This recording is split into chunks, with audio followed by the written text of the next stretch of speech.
How y'all doing? Facts when it goes to podcast. Today's segment, actually, I did 2 segments of this today, this morning, and I would like to apologize to my viewers and subscribers.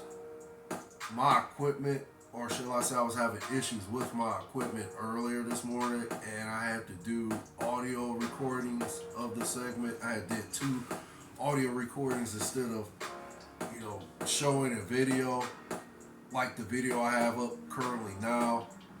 I fixed the issue, so yeah, I'm good as far as in going forward, having the ability to, add videos to my podcast segments. So I apologize for that. The first 2 are going to be audio recording segments, where it's going to be no videos. It's going to be a black screen, if that makes sense. But I also made a mistake, and I got the receivers wrong on the play that was called on the critical 3rd and 3. It was not Elijah Moore that was open in the middle, and I'm going to say Jerome Ford ran at least 4 yards and then made a turn in the middle of the field. And I said P.J. Walker missed Elijah Moore in the middle of the field. But again, that was not the case. It was Jerome Ford he missed in the middle of the field. But again, we know what the play resulted in. It resulted in interception. And again, it looked like, and I got Amari Cooper mixed up with Elijah Moore. So it looked like a hook. Again, it looked like a hook pattern where Amari Cooper ran to the right side of the field and he quickly turned. But from what I was seeing and what it appeared to me is it was 3 defenders there. So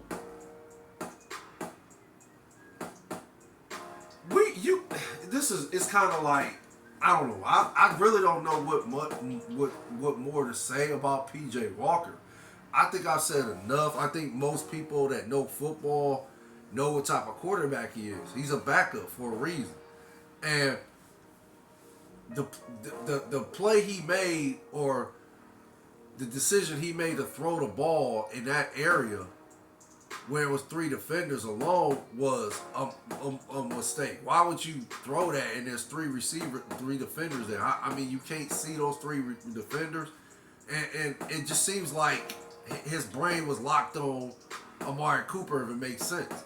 It was like, and again, if Stefanski called a play for Amari Cooper to run a hook pattern, and then, of course, turning, okay, this the play we're going to go with, then, I mean, again, I don't know who you can actually blame for, the Browns, the Browns lost ultimately.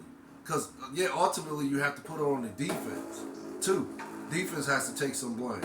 But, again, I don't know if that call was on Stefanski as far as in deciding to just roll with Amari Cooper and knowing that the 3 defenders is in that area. Well, okay, you don't. I'm talking silly now. You won't know that the 3 defenders is going to be in the area, because the play hasn't developed. But again, you have P.J. Walker. Everybody, again, most people that know football would like to know what type of quarterback he is. So I'm not going to keep describing what type of quarterback P.J. Walker is. But for Stefanski to call the play, I guess you can put it on Stefanski because he's smarter than that. Why would you even call a pass play knowing this is the type of quarterback you have in P.J. Walker? So for me, again, I'm calling a run play. That's me.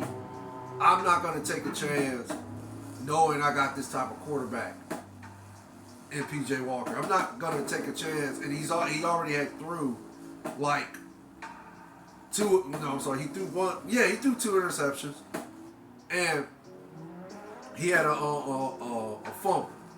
He fumbled the ball.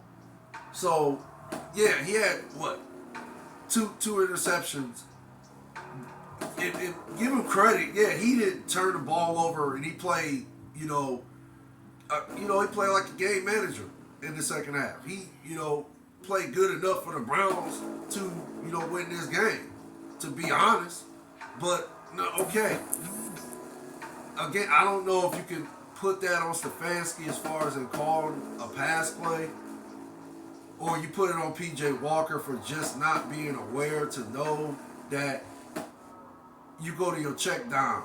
And I'm calling it a check down because I would like to think that's what it looked like to me on the field.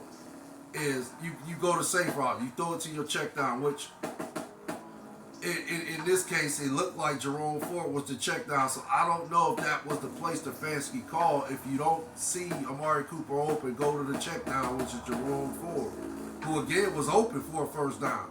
But P.J. Walker made the decision to throw the ball in Amari Cooper's direction. Of course, it hits Jamal Adams in his helmet and goes up in the air, and it's an interception. Which, again, I'm going to keep calling that a fluke play. Because I really don't think that play can even be rehearsed. You can't script it. And for sure, if you put some money on it, I don't think that play can be done again in fast football time. I'm not talking about practice or anything like that to try to perfect exactly what P.J. Walker did and it resulted in an interception. I'm talking about fast time football. And I just don't think a play like that will ever happen again, if it makes sense. I think it's just one of those fluke plays that you can put on NFL's most flukiest plays or NFL's most funniest plays or something like that, real. I think this qualifies for one of those reels, if it makes sense. So no, I don't think that will ever happen again. That type of play will ever happen again. But again, I think where you've just false Stefanski is, it's just you're smarter than that. Why would you even put P.J. Walker in a situation to throw for a first down when your run game was solid? I already gave the stats in the first two segments as far as the run game and how it was solid and how the Browns was averaging like I think 5 yards in the fourth quarter. So I mean, why would you not put the ball in one of your running backs' hands and just roll with them getting the first down and ending the game? But okay, again, it happened. It was a pass play was called. P.J. Walker threw the interception, and again, I guess some of the blame got to go towards the defense because I don't know. It just seemed like the interception just deflated the defense, took the fight out of them, and offense put them in a bad situation as far as they had to defend from the 40-yard line, and that gave the Seahawks great position. But this is still on the defense too because regardless, you're supposed to keep fighting. You fought for the most part in the second half. You held the Seahawks to 17 points. They couldn't even get the offense moving in the second half. And you was holding them in the fourth quarter, the most crucial part of the game. And you did this until 40-some seconds left in the game when you gave up the game-winning touchdown. So, the defense should have at least held them to a field goal. And worst case scenario, we go into overtime. And now we 0-0 again. Made the best team win. But, defense gave up the touchdown. I'm just, I could be wrong. I'm just speculating, but it just seemed like it deflated the defense, and it just took the fight out of them, in my opinion.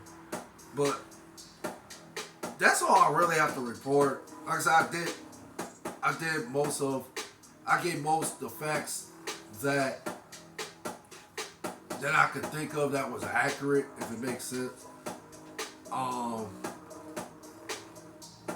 guess I can add this: the Browns. Okay, I've been hearing a lot about, the Browns is 4-3, and it's a good thing. It's a good thing that the Browns are actually 4-3. Simply because of the poor quarterback play they've been receiving this year. They have not had. Let's just say the quarterback position and the play we've been receiving from it has just been trash. It's been just simply trash.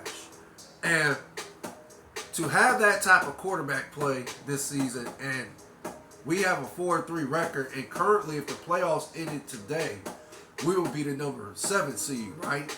So the Browns will make the playoffs if the season ended today. The Browns will make the playoffs. Simple as that. They will be the 7th seed with a 4-3 record. So, I mean, if they beat the Arizona Cardinals this Sunday, that will put them back on track, right? To stack up some wins, if it makes sense, and try to either secure the 7th seed or try to move up and get a better seed as far as in playoff seeds, if that makes sense. But I've been hearing that it's not good enough from certain analysts that Stefanski has been here for some odd years. I want to say, let's say, okay, what is it? I'm going to say Stefanski has been the Browns head coach going on 5 years. Okay. And I guess a lot of people are saying during those 5 years, he's been mediocre at best. And I would say he's been, I'm going to say slightly better than average. But again, he's not in the, if you want to go the tier head coaches.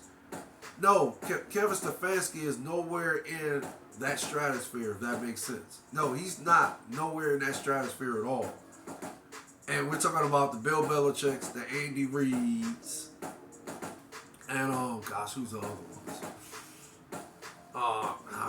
Boy, I almost want to say Jim Harbaugh, Mike Tomlin. Those are 4 I could think of as far as in the top, the top elite tier head coaches in the NFL. No, Stefanski is not nowhere in that stratosphere at all. But the bottom, after the top tier elite head coaches, okay, then you go to, I guess the middle of the field coaches, or the average or better than average head coaches. Yes, Stefanski is in that tier for sure. He's not a bottom feeder head coach, if that makes sense. He's not the worst head coach in the game. He's not, even one of the bad coaches in the NFL. He's not in that tier. He's in the middle of the field tier of head coaches as far as an average or better than average. Or should I just say good head coaches? Let's just say good head coaches. That's where Stefanski at. Stefanski is a good head coach, and I think he's doing a great job for the Browns this season. They're 4-3. And again, we've been having poor quarterback play, period. The quarterback play this season has been very inconsistent. It's been very inconsistent. And for us to have a 4-3 record because of our poor quarterback play,